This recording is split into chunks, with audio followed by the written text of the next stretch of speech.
process! Man, je suis tellement contente d'être là. Ça fait longtemps que je n'ai pas fait de live.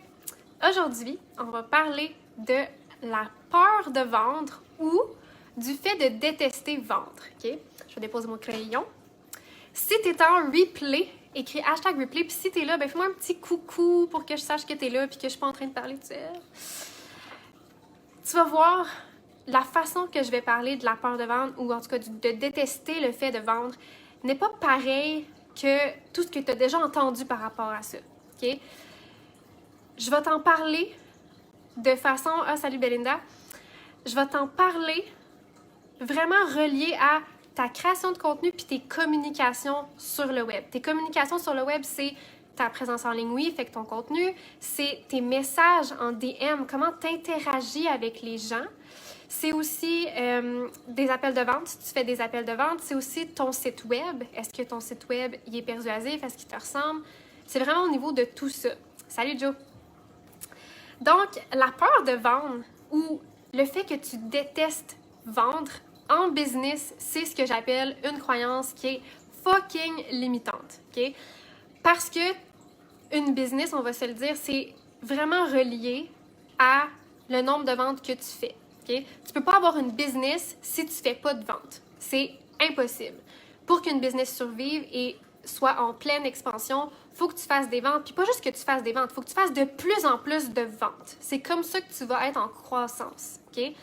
Sans vente, il n'y a pas de business. Je le répéterai jamais assez parce qu'il y a tellement de gens qui commencent puis ils focusent sur tout sauf faire des ventes. Branding, tunnel de vente, tout le kit, tous les gros packages, site web, mais tant que tu n'as pas fait de vente, first, tu n'as même pas les liquidités de te payer ça, ça fait aucun sens. Okay? Fait qu'on va vraiment parler aujourd'hui de cette croyance-là limitante qui est de détester vendre ou d'avoir peur de vendre, de déranger, whatever how you call this. C'est ce point-là qu'on va parler aujourd'hui. Vendre, ça a une connotation négative qui est reliée à faire du porte-à-porte, spammer les gens en DM. Salut Jade! Ouais, spammer les gens en DM. Vendeur de tapis, vendeur de balayeuses. On associe beaucoup la vente à quelque chose qui est agressant, qui est dérangeant, qui est imposant. Mais la vente en tant que telle, c'est pas supposé et c'est pas obligé d'être quelque chose d'agressant, d'imposant, de négatif. Okay? C'est pas obligé d'être comme ça. Si c'est comme ça que c'est comme ça que tu vis la vente, ta perception de la vente est négative, ça se peut que tu as eu des traumatismes, des expériences passées qui influencent ça. Et ça se peut aussi que tu aies appris des mauvaises façons de vendre qui font que ben, tu as des mauvaises expériences à tous les jours dans ta business, puis là, on va cancel ça, puis on va remplacer ça par des expériences positives de vente. Salut Stéphanie! Ah, je suis contente que tu sois là. Good! Fait que, ceci étant dit, quand tu as peur de vendre, ce qui va arriver, c'est que ça se peut que ta business aille super bien, puis que tu en fasses pareil, parce qu'il y a des gens dans la société qui sont très directs, OK? Il y a des gens dans la société qui sont très rapides sur le piton et qui vont venir te voir et te dire « Envoie-moi le lien, je paye, je veux travailler avec toi. » Mais ce qu'il faut que tu saches, c'est que ce type de personne ne constitue seulement que 10 à 15% de la population. Ce qui veut dire que si tu te contentes de ne faire que les ventes qui sont, entre guillemets, faciles, parce que c'est des gens qui viennent à toi, tu n'as rien besoin de faire, là, ils vont venir à toi, ils vont t'écrire « Salut, je veux ça, comment que je paye? » Si tu ne prends que ces ventes-là, tu perds en réalité la majorité de la population qui a une cadence lente ou qui a besoin d'être accompagnée pour prendre sa décision. Okay? Donc, tu perds 85% de ventes dans ton chiffre d'affaires, dans ta business.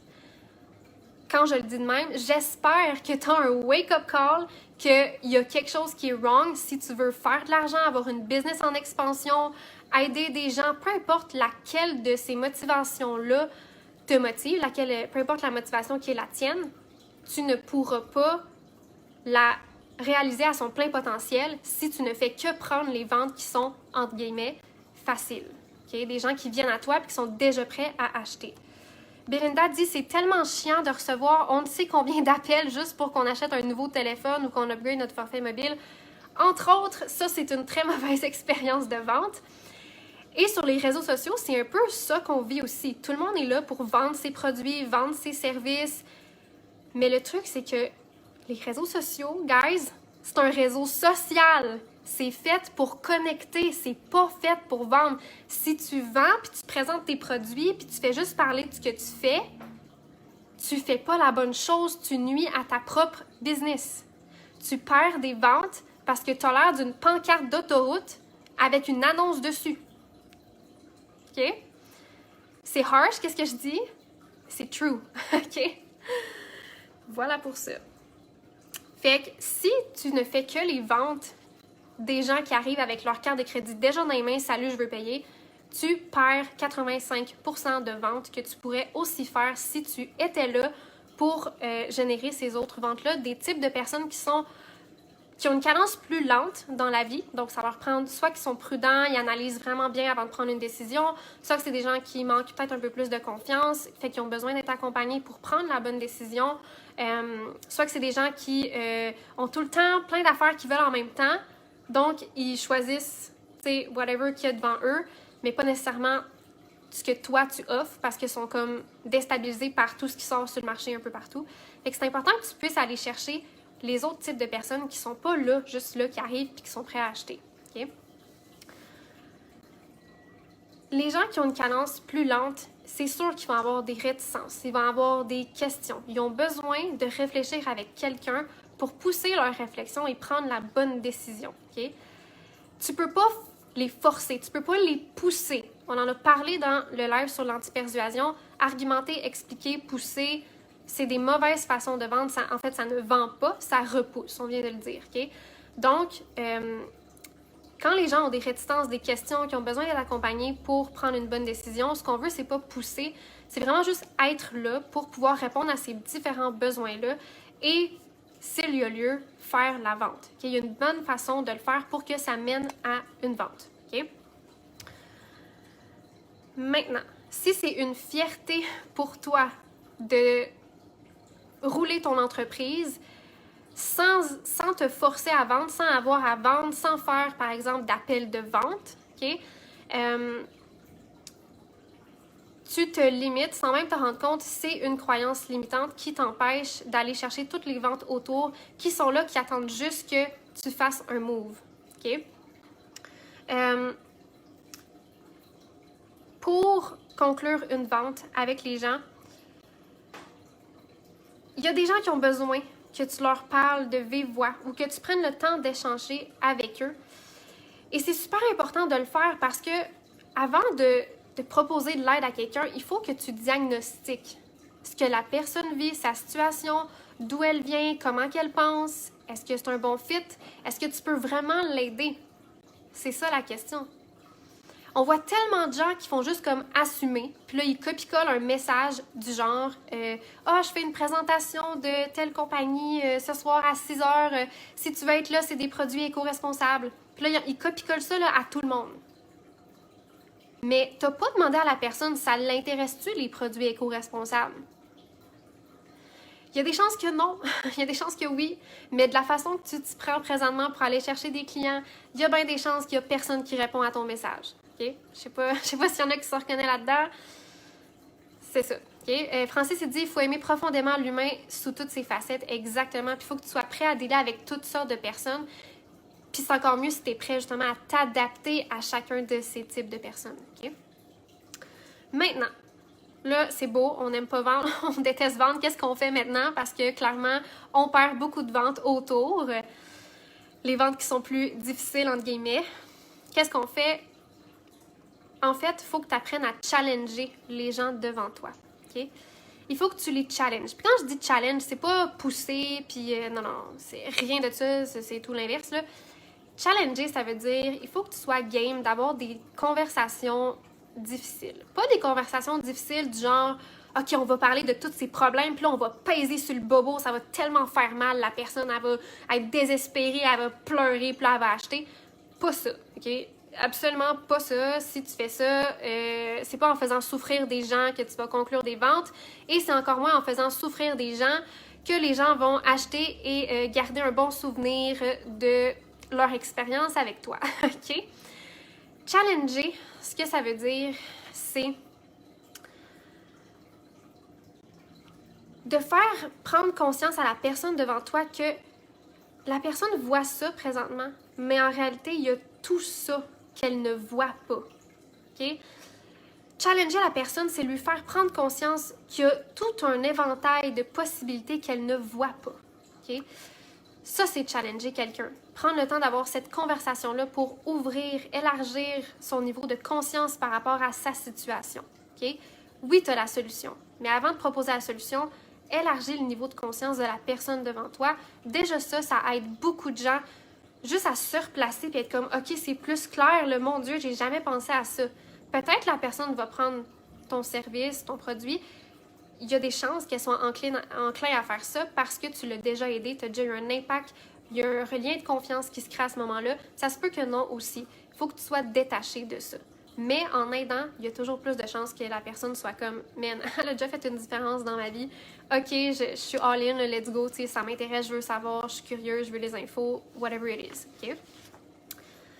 Maintenant, il faut que tu challenges. Challenge, je te donne un exemple là, avant de terminer. Challenge, c'est comme quelqu'un qui me dit moi, je fais pas de live. Je suis pas bon pour créer du contenu. Je pourrais jamais avoir la même présence en ligne que toi. Moi, je suis tellement pas capable là, d'être en live ou de faire du contenu bien écrit. J'écris tellement mal, je fais des fautes. Tout ça, c'est des limitations. Okay? Alors moi, si quelqu'un m'arrive en DM puis commence à me raconter ça, me donner ses limitations, ce que je vais faire, c'est que je vais la challenger avec bienveillance. Mais qu'est-ce qui te fait dire que tu dois faire des lives absolument? Qu'est-ce qui te fait dire que tu dois avoir une présence en ligne comme la mienne? Et si à la place, tu avais une présence en ligne comme toi? Tu sais? Puis ça, à chaque fois que j'ai sorti ça, il y a tout le temps plein de monde qui sont venus m'écrire ou qu'on est en DM, puis qui ont eu une illumination. Ça, là, ça a vraiment eu un énorme impact. Puis ça, c'est juste un petit exemple, là, mais quand toi, dans ton domaine, tu vas aller challenger ton monde, c'est la même chose. Ils ne voient pas tout. Ce n'est pas leur expertise. Puis ils sont tellement dans le problème, ils ont la face dans le tronc d'arbre, c'est sûr qu'ils ne voient pas la forêt. Comprends-tu? Francis, il dit comme un iceberg, ce qui se passait en surface n'est pas comme en profondeur. Exactement. On est notre plus beau progrès. Aussi. Ouais, 100%. Francis, c'est un rayon de soleil, guys. Si vous ne connaissez pas Francis, il faut que ça soit votre ami. Francis, il est tellement... C'est un rayon de soleil. Yes. Fait que voilà. Yes. Ce que ça va faire quand tu vas challenger les gens, que tu vas créer des prises de conscience, que tu vas préparer les gens, en fait, à travailler avec toi. Okay? Autant ton contenu que tes interactions en DM, ça aide à préparer les gens à travailler avec toi. Parce que, en fait, ce que j'explique souvent, c'est que quelqu'un ne pourra pas travailler avec toi s'il ne pense pas comme toi. C'est pas obligé d'être exactement comme toi, mais il y a des principes de base qu'une personne doit être en accord avec toi pour que elle fasse comme « OK, oui, on va travailler ensemble ». Parce que si vous avez trop de désaccords, si vous ne pensez pas pareil, s'il y a encore des croyances limitantes de ce genre-là, tu sais, je fais pas de live, moi, je peux pas avoir une présence comme toi. S'il y a encore ça, c'est des blocages qui vont empêcher la personne de se dire « Oui, ton service, il est fait pour moi. OK? » Fait que ton contenu, tes interactions en DM, challenger les gens, créer des prises de conscience, ça sert à préparer les gens à travailler avec toi. Ça sert à changer leur mentalité. OK? C'est pas plus compliqué que ça. Tout ce que tu fais devrait servir à changer les mentalités pour préparer les gens à travailler avec toi. Pas vendre tes services. C'est l'inverse de ça. Tu vas parler de ton client cible à ton client cible en partant de ses mentalités du point A où ce qu'il est, en l'amenant au point B où ce que tu veux qu'il soit pour que toi, tu puisses l'amener au point C une fois que vous travaillez ensemble. Comprends-tu ce que je veux dire? Dans ton contenu, il y a déjà une transformation qui doit se faire chez ton client cible pour qu'ensuite, quand il arrive, puis qu'il te parle, puis qu'il est intéressé à ton produit, il soit prêt, puis tu puisses le prendre du point B pour l'amener au point C, okay, qui est après ton service. Okay? J'espère que c'est clair. Dis-moi si c'est clair. Fait que ça, c'est ça qui est supposé arriver. Une fois que tu fais ça, tu crées des prises de conscience, tu challenges les gens, tu n'as pas peur d'avoir les conversations difficiles, d'aller en profondeur, again, sans taper sur le bobo, juste vraiment de élargir l'horizon des gens, ce qu'ils voient, OK? Une fois que tu fais ça, ce que ça va faire, c'est que tu vas vendre sans vendre.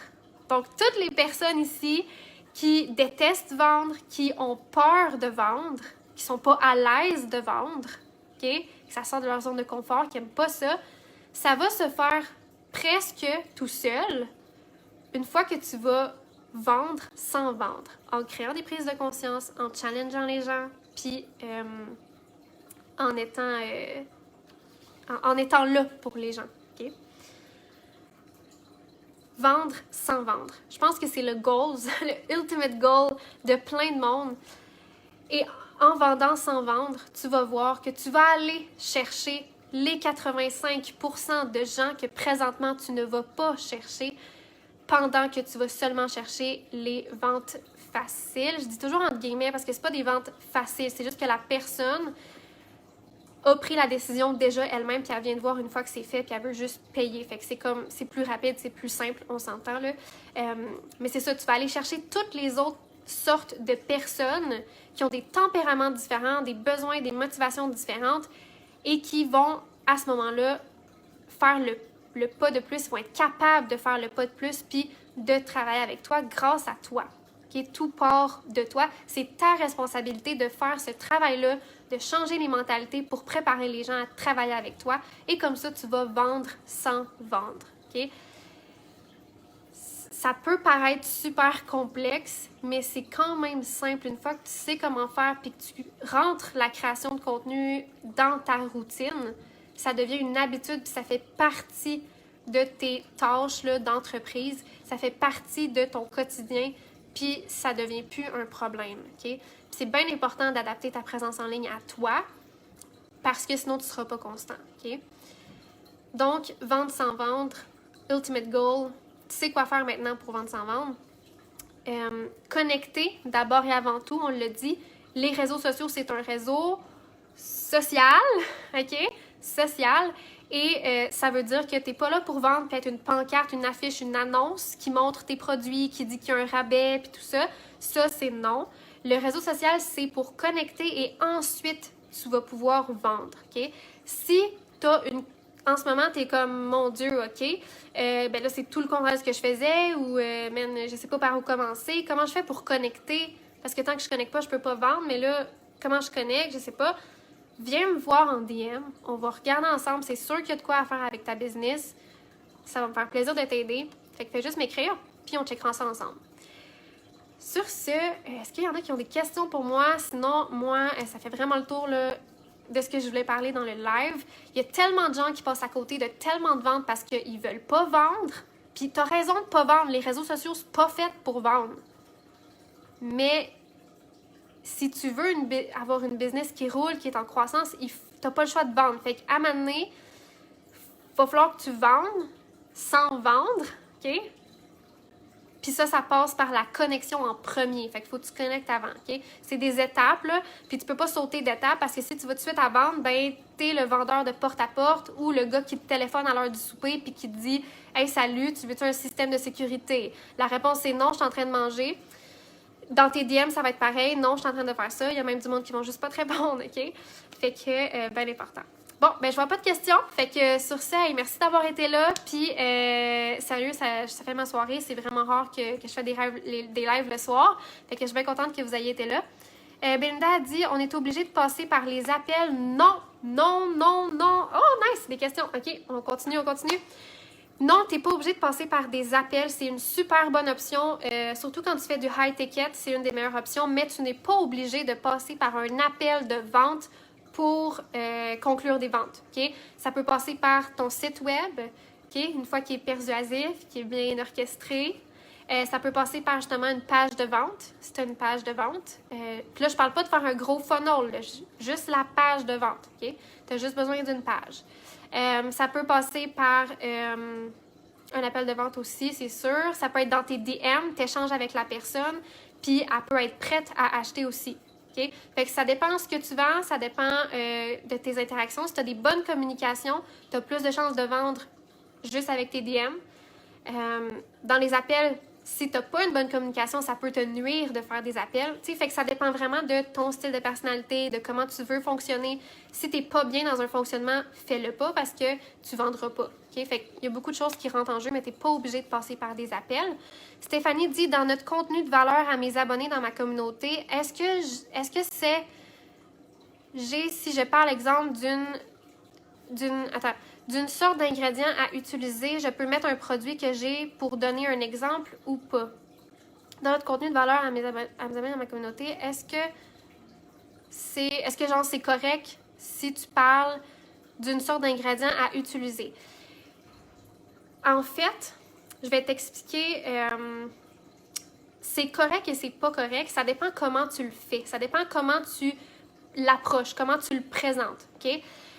Dans le sens où, si tu parles de l'ingrédient, puis tu décris l'ingrédient, puis tu montres le produit après, il n'y a pas grand monde qui vont voir ça comme de la valeur ou comme un contenu qui te permet de connecter. Ça va vraiment être perçu comme, elle me parle de l'ingrédient parce qu'elle veut me vendre le produit. Okay? C'est comme très obvious.